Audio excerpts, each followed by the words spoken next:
Bip Radio, le journal.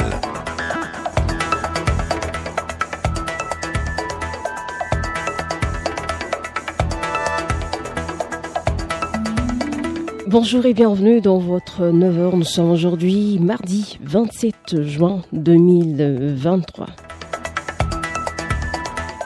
Et au sommaire, le présumé cybercriminel qui vide des comptes de Mobile Money depuis sa prison a comparu hier, lui et 18 co-accusés qui n'ont pas reconnu les faits, dossier envoyé au 17 juillet prochain.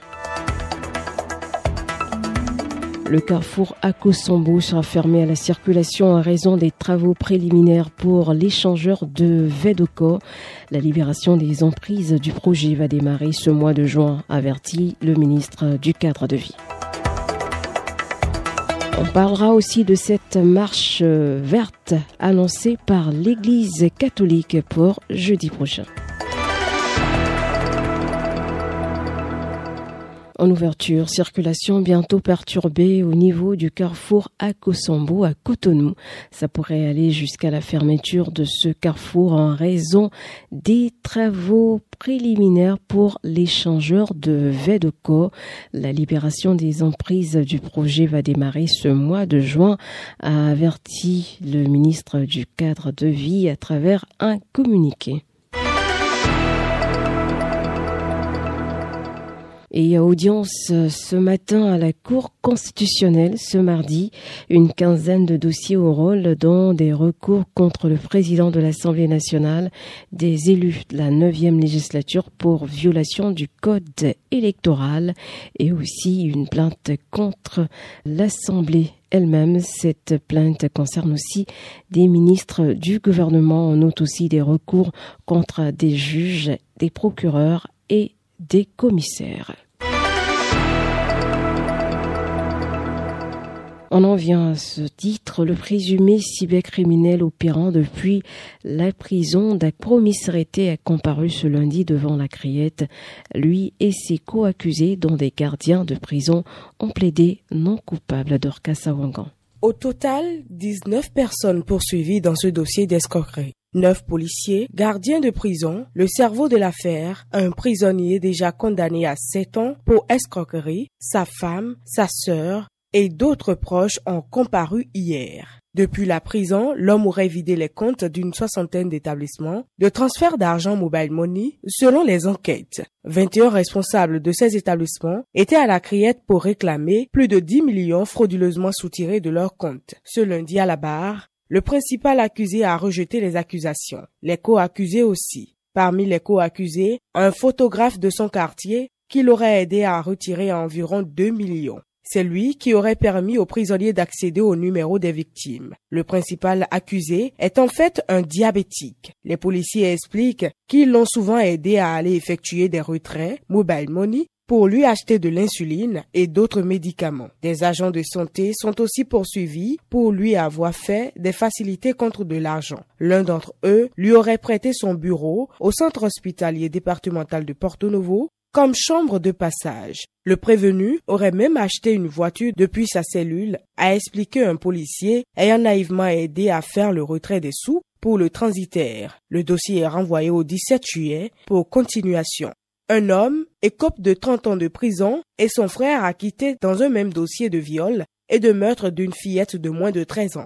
Les 2 hommes ont été jugés lors de la session criminelle des infractions liées aux violences sexuelles ce lundi à la Criette. Les faits se sont déroulés à Kéro en 2014. La fille de moins de 13 ans avait été envoyée par sa mère dans leur champ pour prendre du beurre de karité. Mais la petite n'est plus jamais revenue. Les parents l'ont recherchée en vain, puis l'ont retrouvée morte près du champ. Les 2 frères seront arrêtés. L'un a reconnu les faits, mais l'autre a nié jusqu'ici. Les analyses ont prouvé que celui qui a avoué les faits est un malade mental. Il est acquitté au bénéfice du doute, comme requis par le ministère public. Le juge a condamné son frère à 30 ans de réclusion criminelle. Ils sont en prison depuis 2014.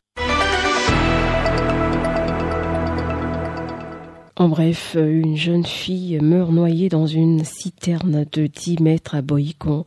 Selon les témoignages, la fille se serait jetée dans la citerne en pleine euphorie. Le drame s'est produit alors que la victime et sa mère étaient en visite chez une tante, une nouvelle accouchée.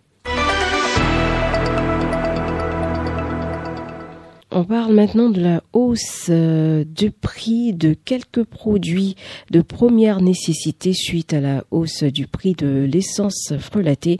On note donc une autre augmentation du prix des denrées dans nos marchés. Constat Jeannot Zomapé. Les étalages du marché à Djaha sont bien achalandés cet après-midi. De belles tomates et des légumes bien verts exposés. Juste quelques clients sillonnent les allées à la recherche de produits au meilleur prix. Concernant certaines marchandises, les prix n'ont pas vraiment augmenté, mais la quantité a diminué. Dans le coin des poissons, on note une hausse de 500 à 1000 francs. Mamarico, l'une des revendeuses de poissons marins, évoque une augmentation depuis la source. Au fil des jours, les poissons de mer deviennent plus chers. C'est l'essence frelatée que les pêcheurs utilisent dans leur bac pour aller pêcher en mer. Cela induit un surcoût. Ils nous livraient les poissons à moins de 3 000 francs le kilo. Mais aujourd'hui, c'est à 3 500. Du coup, c'est compliqué à revendre aux clients ici. Ils ne comprennent pas cette hausse supplémentaire.